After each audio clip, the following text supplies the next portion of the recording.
नमस्कार मंडळी, मी तुम्हाला आज असा प्रश्न विचारणार आहे की या प्रश्नाचं उत्तर बऱ्याच जणांना विस्तृत स्वरूपात माहिती नसेल.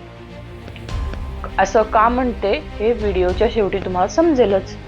तर मला सांगा की माता पार्वती, सीता माता आणि राधा राणी या तिघींची आई कोण आहे बरं? सांगा, आठवतंय का? काहींना नावे माहीत असतील, पण त्या तिघीच त्यांची आई का झाल्या याचं उत्तर बरेच जणांकडे नाहीये. तर या संबंधीची कथा मी आपल्या चॅनलवर टाकलेली आहे. तर कृपया खाली दिलेल्या त्रिकोणी बटनावर क्लिक करून ती कथा अवश्य बघा. आणि त्या कथेची जी मेन गोष्ट आहे ती मी शिवमहापुराणातून सांगितलेली आहे. याचा उल्लेख शिवमहापुराणात पाहायला मिळतो.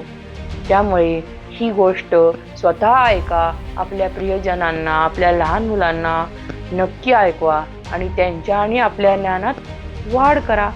धन्यवाद. खूप आनंदी राहा. चॅनलला सबस्क्राईब करायला विसरू नका.